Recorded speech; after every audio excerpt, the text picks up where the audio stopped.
Coming up on A SkinDepth Convo.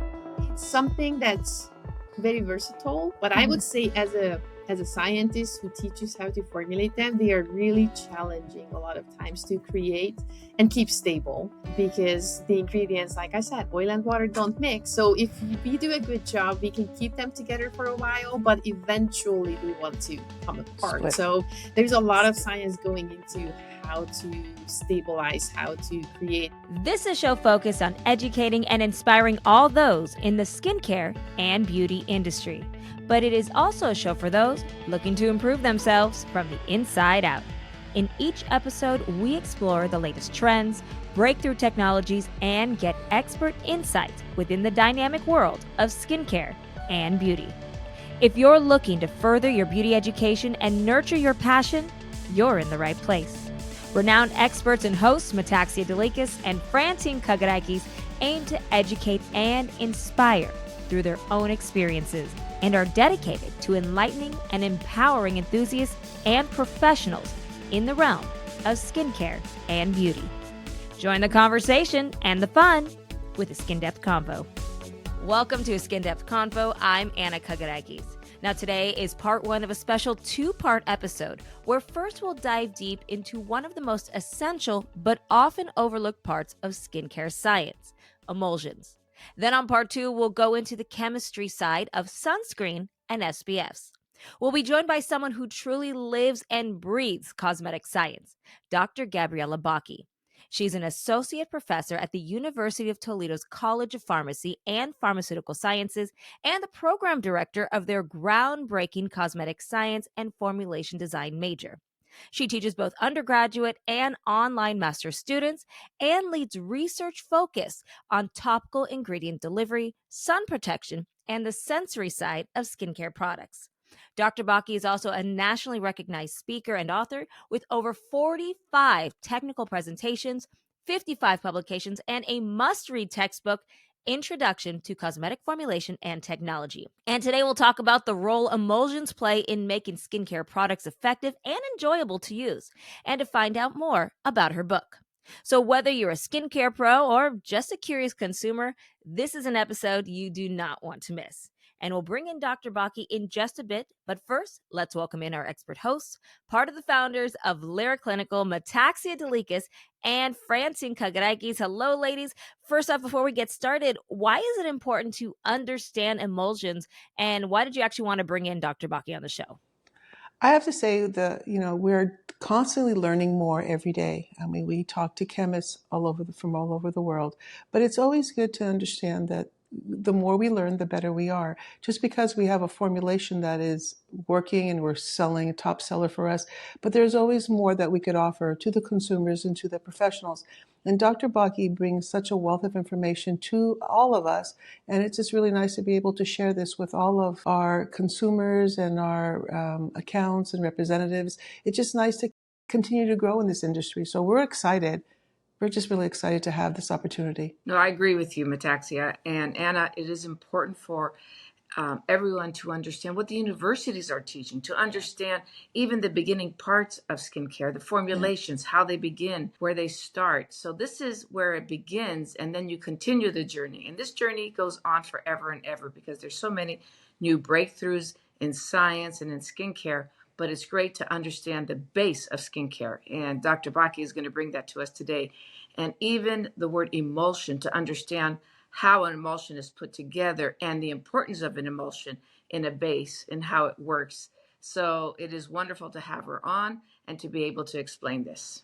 And real quick, I wanted to say that she came into this position without a curriculum. She actually put the curriculum together. There's a need for us to expand our knowledge into cosmetic chemistry. And so for her to be groundbreaking into a curriculum to the actual college level and to the master's program, it's just great to actually share that with our aesthetic industry. Yeah, it's really exciting to see what she's done and how she's changed the industry just by helping students understand it better and helping them understand cosmetic chemistry. And you're right, she did build this program. We're going to learn about it more when we bring Dr. Gabriella Baki right after this word from Lyra Clinical. This podcast is brought to you by Lyra Clinical and the award-winning Mystique Illuminating Beauty Oil. Mystique Beauty Oil's amazing skin-friendly hydration delivers potent antioxidants and anti-inflammatories with Lyra Clinical's exclusive Mass Tech brightening technology. This luxury oil blend is infused with vitamin C for a clean, dry finish on the skin. Use by itself or add to your favorite hydrator. Beauty oil delivers your glow and go look. Contact your local Lyra retailer for additional information at lyraclinical.com. Joining us now to share her expertise in cosmetic science and formulation, let's welcome in Dr. Gabriella Baki to the show. Thank you for joining us today, Dr. Baki. Thank you for having me. We're Dr. excited. Baki, we're so excited. Oh my God, we're so excited that you're going to share your knowledge with us and Lyra, our followers. So thank you so much. I mean, it's such a great opportunity to have this time with you. We've been looking forward to this, Yeah. and your resume is quite Wow. impressive. So we are very, very excited to ask a few questions right now that I think everybody would be excited to hear. Oh, yeah, definitely. You do have a very, very impressive background. I'm excited to learn more about your book. We'll get into that a little more later. But first, let's get to know you. You know, you've had a wide-ranging career in cosmetic chemistry. So what first drew you to this field? So first of all, thank you for having me. I'm very excited to be here and honored to be here. So like you said, currently I'm an associate professor teaching at the University of Toledo. And by training, I'm a pharmacist. So I was always intrigued by mixing products and helping people out there with whatever issues they had going on.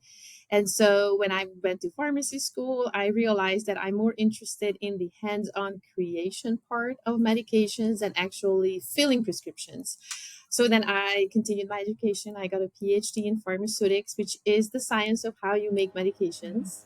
And then during my PhD program, I have both of my degrees from Hungary.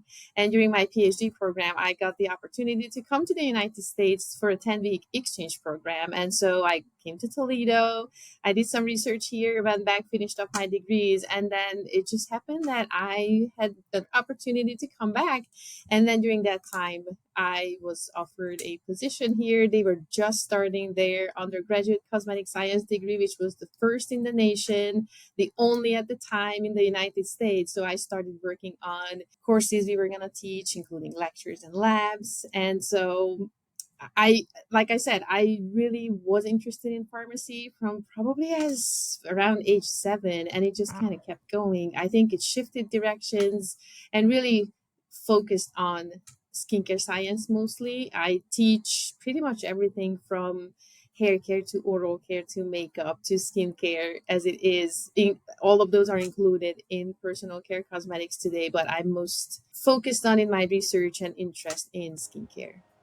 I have a question from 7 years old. So 7. what happened at 7? Were you going and digging into mom's skincare? So actually, so in Hungary, pharmacies look more like independent pharmacies in the United States. So you step in and it's really just medications. And the uniform in Hungary is white. And everything as you step in is marble and white and glass. And we make a lot of contemporaneous medications, which means that sort of what compounding pharmacies do here. Pharmacies used to do a lot more of those in Hungary. So when you have a special prescription from the pharmacist for a skin cream, for a shampoo, for a foot powder, something like that, we would make that in the back of the pharmacy. But that means we have all the ingredients in the back of the pharmacy. So when you step in, you can smell peppermint oil. You can smell all those compounds that have a great smell.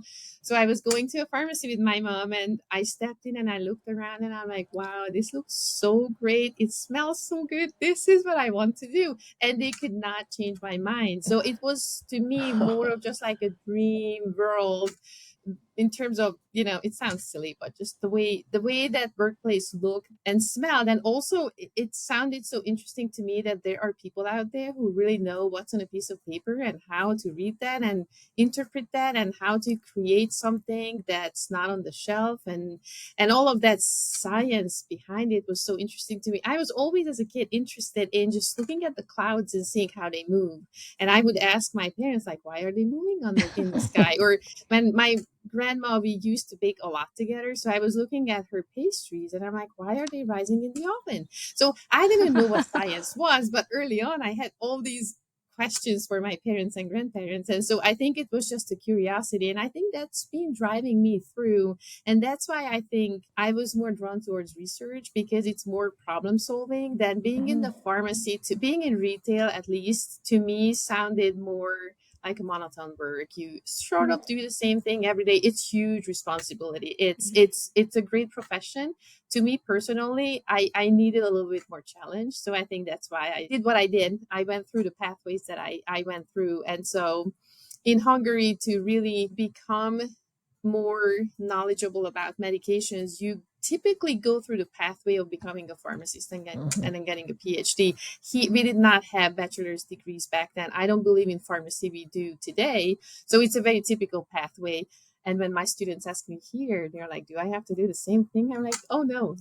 Here, their education works very differently. You have bachelor's degrees, and obviously we offer something that's not been offered for a long time. And now that we offer both undergrad and you mentioned the masters, we have both types of education, and we are the first in the United States and the only in the United States to have both undergraduate and graduate education in cosmetic science. So that's very exciting to have arrived to this milestone, because I have been around from the beginning, and also just to see this happen, be part of it. I really enjoy educating students. Your passion shows. Yes, your passion shows.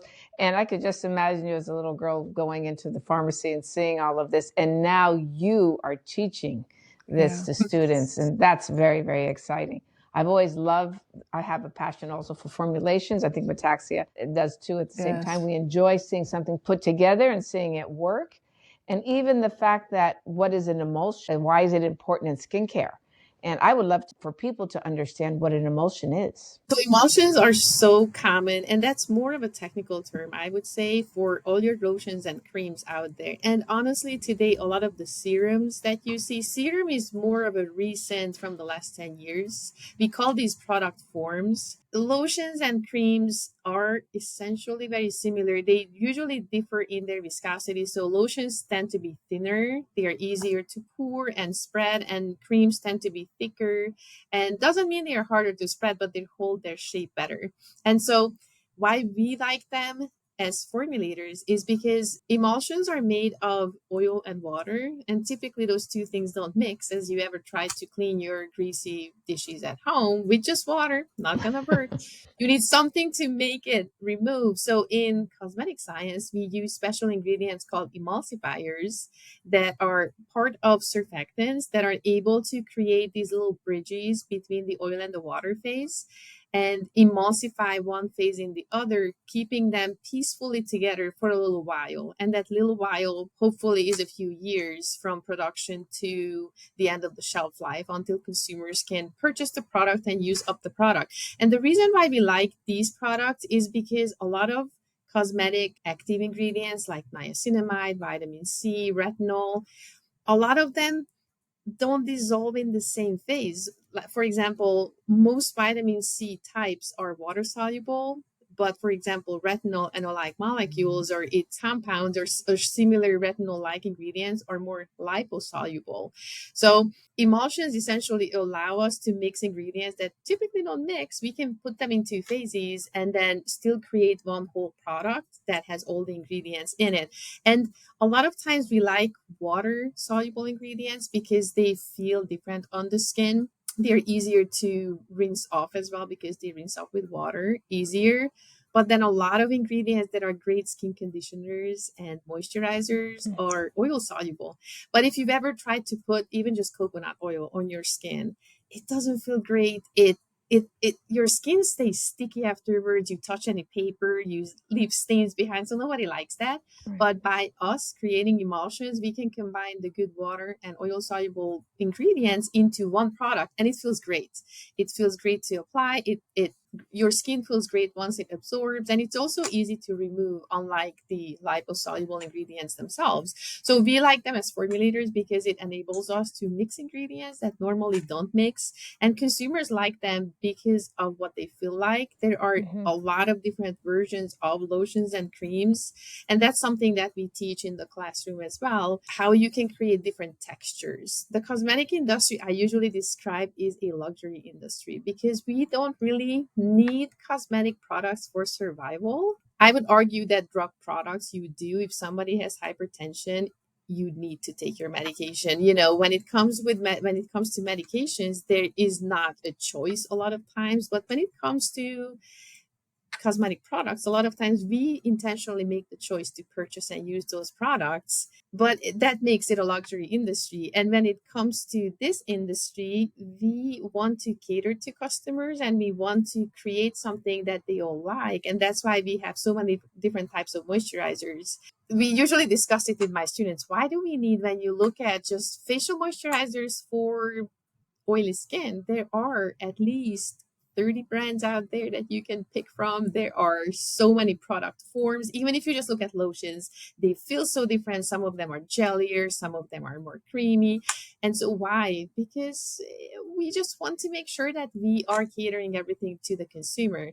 And it's different in different industries. You don't see this in pharmaceuticals. When it comes to, a skin cream or a dermatological product for eczema, they really narrow focus on efficacy and safety, and consumer, or in that case patient experience, is not as important. You will use the product no matter what because you have a condition you are trying to treat. When it comes to cosmetics, you just have options. You don't like one product, you go to the next one.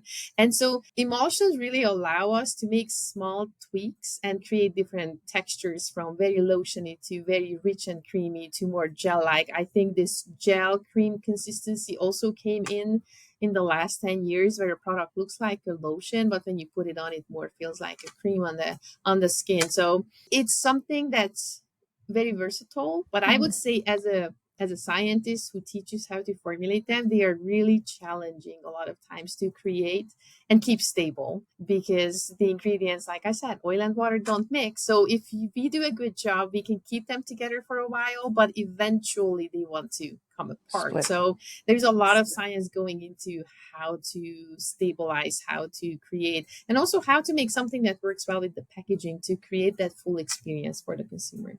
Tell me how a simple definition would be for our consumers. What's the difference between emulsions and emulsifiers? So emulsion is the product form that you pump out Right. of the container at the end. An emulsion has the oil phase, the water phase, and the emulsifier mixed in. Together. And the emulsifier is just one component of that cream that kind of Perfect. holds everything together. Perfect. Well, here's my other question too. One of the things that we hear a lot now is are the terms like natural and organic. What's kind of the misconception behind these terms? I think what's misleading is that we don't really have an official definition from the FDA. The FDA is the Food and Drug Administration that oversees not only cosmetic products, but also medical devices, drug products, and foods. And so we don't have an official definition for natural. So it could mean many different things when it comes to different brands. I have to say that there are organizations that certify for natural products and they have their own definitions. So if you want to be whatever company's certified natural product, you will go with their definition. But even those definitions don't necessarily match up. When it comes to organic, so that's a little bit different. I think consumers might have seen organic carrots at your favorite grocery store. When you go around, you see the USDA label a lot of times, which is the US Department of Agriculture. That seal can only be applied and used on products that meet the expectations of USDA, which are very strict. And so it means how you were planting those vegetables or fruits or whatever you're dealing with, how you were growing them and harvesting them, the processes that you were using, the ingredients that you were using, all of that. It is really hard for a cosmetic product to be organic, USDA organic certified, just because of how the definition is set up. There are other organic certifications for cosmetic products. It's just harder to meet. And these are voluntary. So a lot of products could be made in a more natural way, but the company may not decide to certify it for natural or organic. So I think that's misleading. Consumers may think that only the certified products are organic and truly they meet a certain definition. But when it comes to natural, we don't really know what that means. If Yep. companies can say natural even without a certification, and we don't really know what they meant by that. So I think that just makes it a little bit confusing for consumers to move from brand to brand and try to compare. I think it's so important to know that the source of an ingredient does not tell you whether something is safe or not. So I think consumers have that misconception that if it's natural, it's coming from nature, it is safe. But look around, there are venoms out there, from snakes, or even just like eating apricot seeds or apple seeds that have certain chemicals that if you eat too much of, then it could be lethal. So I think it's so important for consumers to know that it's not the source of a chemical or an ingredient. It's really the dose. Water could be dangerous if you drink too much of it. Salt could be dangerous if you overconsume, but we also need some of that. And I think it's often overlooked how much you are being exposed to. So I think instead of focusing on the source, focusing on how much is so much more important. I also have to say that as a consumer, you don't have that information. You just have to put your faith in the companies that are making your products, that they knew how much they were supposed to use. They are using the safe amounts of ingredients. But I think it's focus on that and put your faith and just trust the brands that you're using better than being worried about if something is certified as natural necessary. So it's just something I wanted to add because I being asked about this so often, and I think it's so essential to understand. I appreciate that because they look at natural and they forget preservatives are very, very important. Good preservatives are important in a product. You obviously have so much information that you have shared with us today, and you share so much with your students. But another way that people can get information is through a textbook that you wrote on cosmetic science. Can you tell us about the textbook and what inspired you to write it? Oh, absolutely. So when I started working here at the University of Toledo, I was told that my job was to develop the courses that I would teach. And so I was like, great. So what are we teaching in Intro to Cosmetic Science? They were like, well, that's your job. And I was like, wait a second. So I've given nothing essentially, it's just the course name. And being the first and only in the United States, I kind of went after master's programs to kind of see what content is being taught in cosmetic science. These were very specific cosmetic science courses that I was about to teach. And then I looked at job descriptions. And then I looked at the FDA has a great resource for consumers and professionals, other government websites, the American Dermatology Association. So they all have great resources. So I kind of started combing together. I had my topics in my head, and then I started organizing the content, how it made sense to me to teach it, the order, the details. And so I just sort of gathered so much information. One of my colleagues was suggesting for me to submit it for a book. And I was like, very experienced people write books. Like, why would I do that? And then so we ended up submitting it to Wiley. Wiley did not have a cosmetic science textbook at the time. And so I made the case that I think it's missing from their library. And they got back with me within a day that they were interested. And so that was the first edition. And then I worked on a second edition. I was a single author. So the second edition is something that I worked alone. And so it's an expanded version. It has more chapters. It has the revised content. And it also comes with a test bank that readers can download to kind of check their knowledge. I intentionally made that book a textbook. So it starts with learning objectives at the beginning, that by the time you read through this chapter, you should be able to answer these questions. Then it has some key terms that everybody should know. And then it also has a glossary of terms, some abbreviations and acronyms at the end, and then the test bank. So it's really structured as a college textbook. And it was meant to sort of bridge the gap between high school knowledge and coming into a college level course where we sort of dive deeper into the science. And to bridge that, a lot of times students are missing the vocabulary. What's an emulsifier? What did you just say? What is that? And so even in chemistry courses, we may not learn all the words that we use in cosmetic science. So it was really meant to sort of help students transition into this industry. So I hope it's a great resource for those who are reading and are educating themselves about everything cosmetic science. It has everything that is personal care or makeup or cosmetic science. So today's professional and today's consumer are always looking for knowledge. We are on information overload around the world. So we are always looking for this type of information. So even the fact that we can explain what the book shows and what you've written, we are very excited to make sure that all the professionals, at least the professionals and their clients, will be able to read it and understand all the work that goes into all these formulations. So where can people find it? The book's called Introduction to Cosmetic Formulation and Technology. Where can people purchase the book if they're interested? It is beautiful. There it is. We're buying already some. got it We're on buying order. some. We're buying some. Did you order them already, Anna? I have them on order. All I did. right. All right. I want my own copy. These icons I designed myself. I created myself, and so this was the only part that was a stock image. Wiley's website sells the book. I believe in a hard copy and also in digital version if somebody likes reading it digital. But I think there are a lot of places where consumers or readers can get it, starting from Amazon to Barnes and Noble to, I've seen it all over the place. So I don't think it's that difficult to get. So it's only the second edition that Wiley publishes. At this point, I think they stopped the production for the first edition once the second came out.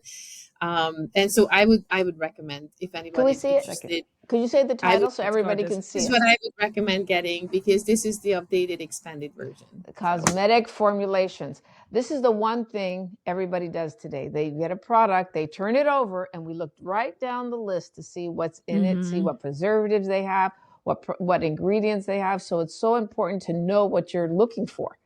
And so we appreciate you putting this information out for us. So thank you very, very much. I'm very excited to read it and see all the things that I need to know about, all the things I need to keep learning about.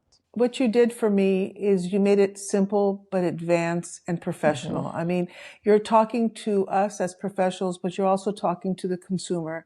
It is an educational opportunity for us to learn more, because we're looking at social media only, but you are definitely a professor in this. That's right. Your passion is that. Your textbook is valuable for everyone to get their hands on it. So again, for us, bringing you to our podcast, I'm just hoping everybody will take advantage of your expertise in this field, because we don't see it. We don't see it that often. And to have a find in you, and thank you, Anna, for finding such a beautiful, well-educated, fantastic person. I think Lyra wants to continue relationship with you, because we would like a little more communication. Thank you so much. You're so kind. No, I mean, you definitely are inspirational. We believe very strongly that education is so very, very important, especially when you're using the right skincare. And as you said, SPF. Know which one works. Know how to use a product, because this is when you're going to get results. So when we're able to break it down as you're doing right now, and you're explaining, as Metaxia said, you made a complicated subject easy to understand. And that's a talent. So we really appreciate you explaining it in a way that it's easy for everyone to understand. And, I got to tell you right now, in a world where you are filled with technology and a lot of conflicting information on social media, and it's all about what goes viral, not necessarily what's correct. So information is power, and having this information and it's proven information is so important in this world right now. So definitely everybody should check it out. But before we go, also one of the other things I want to ask you about is your role with the Society of Cosmetic Chemists. And you also do webinars and courses with them. Can you tell us where people can find information, how they can find out about your courses? So the Society of Cosmetic Chemists is truly the only professional society for those who work in the cosmetic industry and work in academia, teaching students, or those who inspire to work in the cosmetic industry. So our students, for example, students at this time, or undergraduate students in the United States, get free membership through the SEC as long as they are undergrads, which I think is fantastic. And through your membership, you get discounts for webinars or in-person meetings. You have access to the library, which is so invaluable. So, and the SEC started doing a certificate program as well. So you can attend 3 courses, I believe, that gives you a certificate. They also do standalone webinars that if somebody's interested in just doing a webinar, they can do one of those. So you refer to the course. So we are teaching a course about the sensory testing of cosmetic emulsions. So cosmetic emulsions, we talked about these, the lotions and the creams. And I talked about how it's a luxury industry. It's all about the experience. And so the biggest selling point of any cosmetic product is what it feels like on the skin, period. And it's so important that companies understand that they really have to create products that give that great experience to the consumers, but they only really have about 30 to 60 seconds to convince the consumer that this is the product. So, today, like you mentioned, everybody's on social media. When you want to buy a new product, you kind of do some research on TikTok, on Instagram, on YouTube. You see what others had to say about this. But when you physically go to the store and you check out your top two, you're going to smell it, open the container, and put it on. It doesn't matter how great it is, what sun protection it gives you, how it, starts working, eliminating or really reducing the appearance of your wrinkles.